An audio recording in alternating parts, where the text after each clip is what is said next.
దేవుని ప్రియులకు శుభములు. ఈ దినమందు దేవుని వాక్యాన్ని చదువుకుందాము. 84వ కీర్తన 11వ వాక్య భాగము 2వ లైను చదువుకున్నప్పుడు, యథార్థముగా ప్రవర్తించు వారికి ఆయన ఏ మేలును చేయక మానడు. ప్రియ దేవుని బిడ్డలారా, యేసుక్రీస్తు నమ్ముకున్న మనము దేవుని వలన ఏదో ఒక మేలు పొందుకోవాలని ఆశపడుతూ ఉంటాం. ప్రతి దినమందు కూడా ఏదో ఒక మేలు పొందుకోవాలని ప్రార్థన చేస్తూ ఉంటాము. అయితే మేలు చేసే విషయంలో మానే దేవుడు కాదు. ప్రతి వారికి మేలు చేయాలని దేవుడు ఆశపడుతూ ఉంటాడు.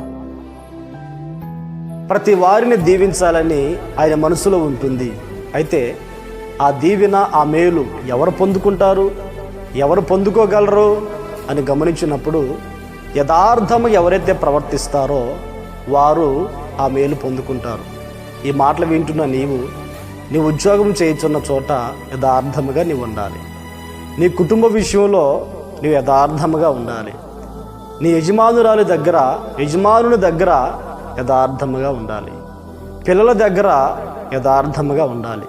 తల్లిదండ్రుల దగ్గర యథార్థముగా ఉండాలి. ప్రాముఖ్యంగా దేవుని ఎదుట యథార్థముగా బ్రతకాలి.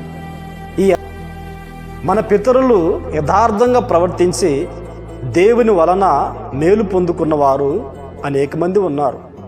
వారిలో యోబు గారిని మనం ఆలోచించినప్పుడు, యోబు గురించి రాయబడి ఉన్నది, అతడు యథార్థవంతుడు అని.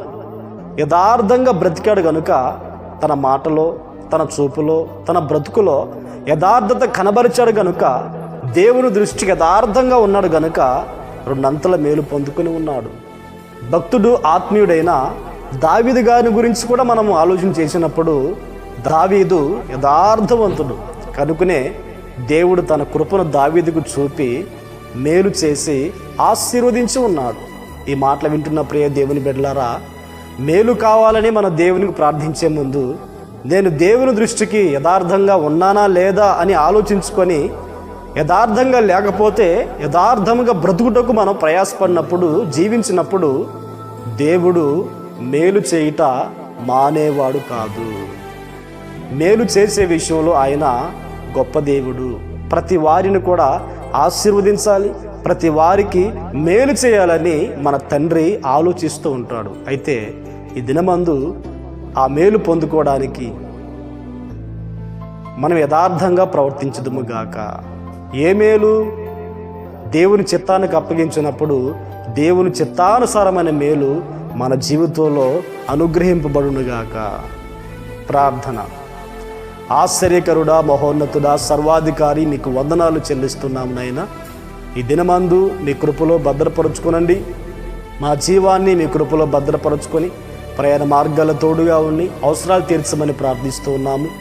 మా బ్రతుకు దినములలో మేము యథార్థంగా ప్రవర్తించి మాకు ఏ మేలు కావాలో మీ చిత్తానుసారంగా పొందుకున్నటకును సహాయం అనుగ్రహించమని ప్రార్థిస్తున్నాము. ఈ దినమంతా మీరు మాతో ఉండి కృప చూపి మహిమను పొందమని యేసు నామములో ప్రార్థించి అడిగి పొంది ఉన్నాము తండ్రి. ఆమేన్, ఆమేన్. దేవుడు మిమ్మల్ని ఆశీర్వదించునుగాక.